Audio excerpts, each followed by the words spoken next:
জুলাই চলে এসেছে, 1 বছর হয়ে গিয়েছে জুলাইয়ের, আজকে 1 জুলাই। জুলাইয়ের সারা মাসব্যাপী আমাদের যে কর্মসূচি, এটাকে শুধু আমরা কর্মসূচি হিসাবেই দেখছি এরকম না।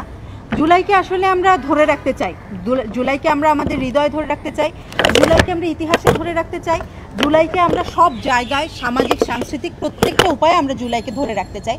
জুলাইকে ধরে রাখার যে প্রচেষ্টা, এই প্রচেষ্টার ক্ষুদ্র একটা অংশ হচ্ছে আজকে আমাদের যে কর্মসূচি, সেই কর্মসূচিগুলো।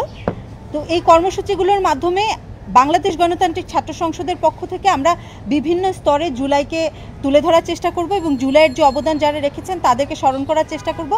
একই সাথে সাথে জুলাই যাতে স্থায়ীভাবে আমাদের ইতিহাসে জায়গা পায়, এই প্রচেষ্টাটা আমাদের পক্ষ থেকে থাকবে এবং আমরা আশা করব বাকি যারা আছে বাংলাদেশের প্রত্যেকটা অংশীজন জুলাইয়ের সবাই একই এক্সপেকটেশন রাখেন সবার থেকে।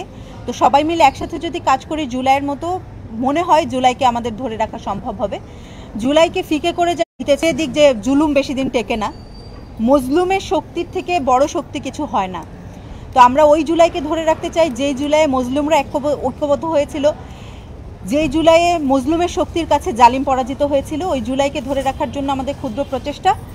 আমরা আশা করব আপনাদের মাধ্যমে আমাদের যে আমাদের কর্মসূচিগুলো আছে সেগুলো পুরো বাংলাদেশের মানুষ জানবে এবং বাংলাদেশের প্রত্যেকটা স্তরের মানুষকে আমরা আহ্বান জানাই, আপনারা আপনাদের জায়গা থেকে জুলাইকে উদযাপন করুন, জুলাইকে ধরে রাখুন, জুলাইয়ের স্মৃতিকে তরতাজা রাখুন। যতদিন পর্যন্ত জুলাই ধরে রাখতে পারবো ততদিন পর্যন্ত নতুন কোনো স্বৈরাচার সৃষ্টি হবে না বাংলাদেশে, নতুন কোনো জালিম সৃষ্টি হবে না, নতুন কোনো মজলুম সৃষ্টি হবে না।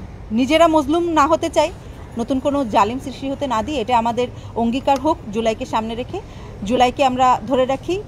জুলাই চিরজীবী হোক, বাংলাদেশ গণতান্ত্রিক ছাত্র সংসদ চিরজীবী। ধন্যবাদ সবাই। আমি আশরাফা খাতুন, বাংলাদেশ গণতান্ত্রিক ছাত্র সংসদের কেন্দ্রীয় সংসদের মুখপাত্র। ধন্যবাদ মুখপাত্র আশরাফা খাতুনকে। আমরা বাংলাদেশ গণতান্ত্রিক ছাত্র সংসদের পক্ষ থেকে আমরা যেই বর্তমানে ইন্টারিম গভর্নমেন্ট আছে সেই ইন্টারিম গভর্নমেন্টকে বারবার এই দাবি জানিয়ে আসছি যে আসলে জুলাই অভ্যুত্থানে যেসব শহীদ এবং আহতরা আছে সেই আহতদেরকে পুনর্বাসন এবং শহীদ পরিবারকে পুনর্বাসন, তাদেরকে সর্বোচ্চ সহযোগিতা করা, এর পাশাপাশি যে জুলাই আন্দোলনকে জাগ্রত রাখার জন্য, জীবিত রাখার জন্য যে পদক্ষেপগুলো নেওয়া দরকার সে পদক্ষেপগুলো নেওয়া। আমরা জুলাই আন্দোলনের পরবর্তী সময়ে বাংলাদেশের মুক্তিযুদ্ধের পরে বাংলাদেশে এরকম ইভেন্টফুল কোনো মাস হচ্ছে বাংলাদেশের রাজনীতিতে, সামাজিক জীবনে, রাষ্ট্রীয় জীবনে এত গুরুত্বপূর্ণ ইভেন্ট আর হয়নি। এরপরও আমরা দেখতে পাচ্ছি যে এই 2024-এর যে অভ্যুত্থান তার 1 বছর পার হয়ে গেল, এটা নিয়ে আমাদের সাংস্কৃতিক অঙ্গনে তেমন কোনো কাজ হয়নি। আমরা এখনও দেখতে পারি না যে জুলাই নিয়ে কোনো গান লেখা হয়েছে, কোনো কবিতা লেখা হয়েছে কিংবা কোনো পথনাটক করা হয়েছে। আমরা দেখতে পারি যেন আমাদের যে সাংস্কৃতিক অঙ্গন, সেই সাংস্কৃতিক অঙ্গনে এখনও যে ফ্যাসিবাদের যে দোসর, ফ্যাসিবাদের ছায়া এখনও রয়ে গেছে।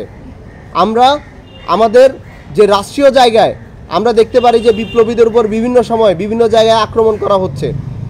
আমরা একই সাথে লক্ষ্য করছি যে ফ্যাসিবাদ বিরোধী ঐক্য ছিল, সেই ফ্যাসিবাদ বিরোধী ঐক্য আজকে রাজনৈতিক কারণে, আজকে নিজস্ব স্বার্থের কারণে, দলীয় স্বার্থ, ক্ষমতার স্বার্থের কারণে আজকে তারা বিভাজিত।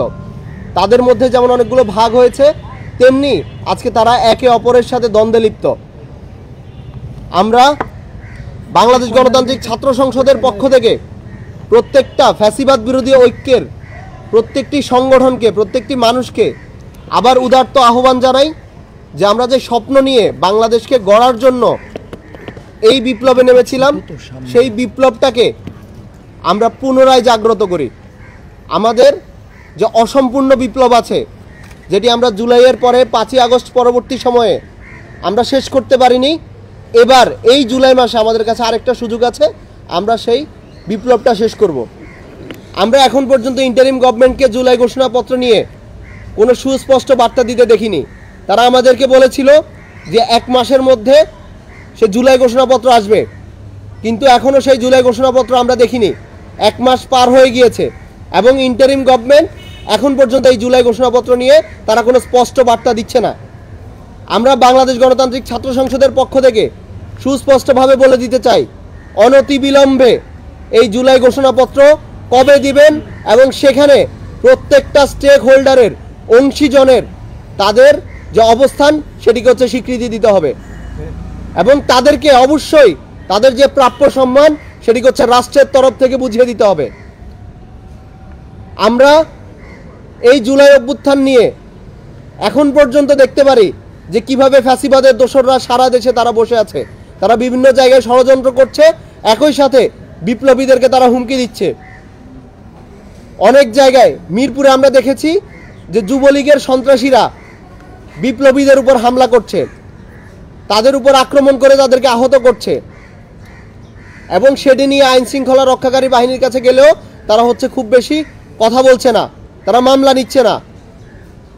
শুধু এটা ঢাকার কোনো ঘটনা না, সারা দেশে আমরা দেখতে পাচ্ছি এই ফ্যাসিবাদের দোসররা বর্তমানে ভিন্ন কোনো রাজনৈতিক দলের নামে, ভিন্ন কোনো নামে, ভিন্ন কোনো রূপে কিংবা এখনও ছাত্রলীগ আওয়ামী লীগ পরিচয়ে তারা তাদের কাজ করে যাচ্ছে। গত রাতে ঢাকা বিশ্ববিদ্যালয়ে আমরা একটি খুবই দুঃখজনক একটি কাণ্ডের সাক্ষী হয়েছি। আমরা দেখেছি যে ঢাকা বিশ্ববিদ্যালয় ক্লাবে সাদা দল এবং নীল দলের সমঝোতার ভিত্তিতে সাদা দল থেকে আহ্বায়ক এবং নীল দল থেকে যে আওয়ামী ফ্যাসিবাদের দোসর নীল দল সেই শিক্ষকদেরকে নিয়ে সাধারণ সম্পাদক ঘোষণা করা হয়েছে এবং কামরুল হাসান যিনি হচ্ছে আওয়ামী